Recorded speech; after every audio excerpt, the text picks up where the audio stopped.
एक कहावत है हमारे समाज में, आगम चेती सदा सुखी। आगम चेती सदा सुखी, ये वैसे अवधि में बोला जाता है। आगम चेती सदा सुखी। आगम मतलब कि भविष्य, चेती मतलब चिंतन करने वाला, भविष्य को लेकर के चिंतन करने वाला और भविष्य के प्रति सावधान रहने वाला, वो सदा सुखी रहता है। शायद इसीलिए 1.5 महीने पहले से ही हम आपको 2026 के ग्रह गोचर के बारे में और राशियों पर उनके पड़ने वाले शुभ अशुभ प्रभावों के बारे में बताएंगे। क्योंकि जब आग लग जाए ना, तो उस समय कुआं खोद करके और पानी निकाल करके बुझाना बड़ा भारी पड़ जाता है।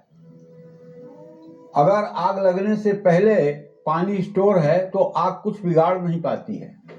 उसी तरह से अगर हमें पहले से पता है कि अगले साल का हमारा ग्रह गोचर क्या होने वाला है और उसके हिसाब से हम पूजा पाठ धर्म कर्म में पहले से ही तल्लीन हैं, तो उसका बुरा असर नहीं पड़ता है। मान लीजिए कश्मीर में बहुत ठंड पड़ती है, आपको पता नहीं और आप बिना तैयारी के चले गए तो ठंड आपको परेशान करेगी। लेकिन अगर आपको पता है और आप ऊनी कपड़े भरपूर लेकर गए हैं तो वहाँ की ठंड भी आपको कुछ नहीं बिगाड़ पाएगी। तो कहने का आशय हमारी ये है कि 2026 आपका कैसा रहने वाला है, इस पर ध्यान दे करके अगर आप उपायों को अमल में लाएंगे तो खराब परिस्थितियां भी आपके लिए अनुकूल हो जाएंगी। साल 2026 में मेष राशि के जातकों के लिए साल 2026 औसत रहने वाला है, मिला जुला रहने वाला है। हाँ, लेकिन ये बात तो है ही है कि शनि की 7.5 है, ये आपके हेल्थ पर नकारात्मक प्रभाव डाल सकती है। अब क्या क्या हो सकता है, जैसे नींद ना आना, पैरों में तकलीफ, ये उन लोगों के लिए ज्यादा है जिनका हीमोग्लोबिन 9-10 से नीचे रहता है। और जो लोग 55-56 साल की उम्र से ज्यादा के हैं और स्मोकिंग वगैरह ज्यादा करते हैं, उनको हार्ट की समस्या भी हो सकती है। मंगल के कारण रोग प्रतिरोधक क्षमता कमजोर रहने की संभावना है। 2026 में मेष राशि वाले विद्यार्थियों की एकाग्रता थोड़ा सा कमजोर हो सकती है, मन भटक सकता है, लेकिन घर से दूर पढ़ाई करने वालों को जरूर लाभ मिलेगा। अप्रैल, अक्टूबर और नवंबर 2026 में आपको थोड़ा सा सावधान रहना होगा। 2026 में कारोबारियों को मेहनत के अनुसार फल कम मिलेगा। विदेशी कारोबार में लाभ के योग बन सकते हैं। जनवरी से मई के बीच ज्यादा मेहनत करनी पड़ेगी।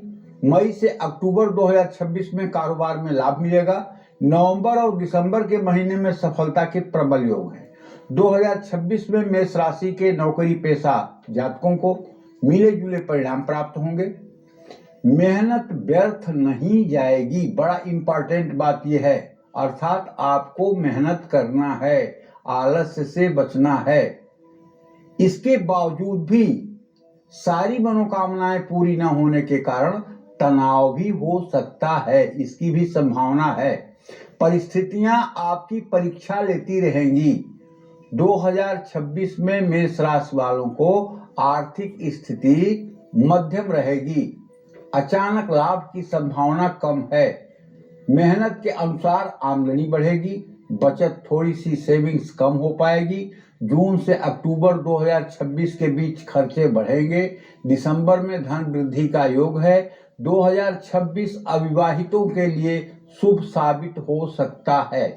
जून तक आपकी शादी के मजबूत योग बने हुए हैं, लेकिन इसके बाद से अक्टूबर 2026 तक कोई भी महत्वपूर्ण फैसला आपको नहीं लेना चाहिए। नवंबर और दिसंबर 2026 का महीना शादी की बात आगे बढ़ाने के लिए शुभकारी है। मेष राशि वालों की शादीशुदा लोगों की जिंदगी 2026 में बहुत अच्छा रहने वाला है। 2026 में मेष राशि वालों का पारिवारिक जीवन थोड़ा सा तो कमजोर हो सकता है। शनि के कारण परिवार में तनाव भी हो सकता है, लेकिन जून से अक्टूबर 2026 के बीच परिवार में शांति रहेगी। 2026 में मेष राशि वालों को संपत्ति और वाहन के मामले में मिले जुले परिणाम प्राप्त होंगे। राहु और बृहस्पति 2026 में ये आपके संपत्ति में निवेश की संभावना को बढ़ाएंगे। जून से अक्टूबर 2026 के बीच भी आप जमीन या घर खरीद सकते हैं। गाड़ी खरीदने के लिए पूरा साल शुभ है। बस आपको एक काम करना है, चाहे अभी से और चाहे थोड़ा और बाद में, हर दिन सायंकाल अगर हो सके तो आपको 100 दिन तक सुंदरकांड का पाठ करना है। अब आपने अगर 100 दिन तक सुंदरकांड का पाठ कर लिया और आप पुरुष हैं तो आप विश्वास करिए आपकी दाहिनी कलाई हनुमान जी के हाथ में होगी। वो ऐसे रास्ते पर आपको लेकर चलेंगे जहां कुछ कांटा नहीं होगा। और यदि आप महिला हैं और नित्य ऋण मोचन मंगल स्त्रोत का आप सुबह शाम पाठ कर रही हैं तो आप विश्वास करिए आपके परिवार के ऊपर 1 रुपए का कर्ज नहीं होगा। और अगर कर्ज पहाड़ जैसा होगा भी तो वो धराशायी हो जाएगा। बस उपाय करना है, महिलाओं को ऋण मोचन मंगल स्त्रोत का 7 बार सुबह शाम पाठ करना है और पुरुषों को सुंदरकांड का पाठ 100 दिनों तक जरूर करना चाहिए। जय मां विंध्यवासिनी।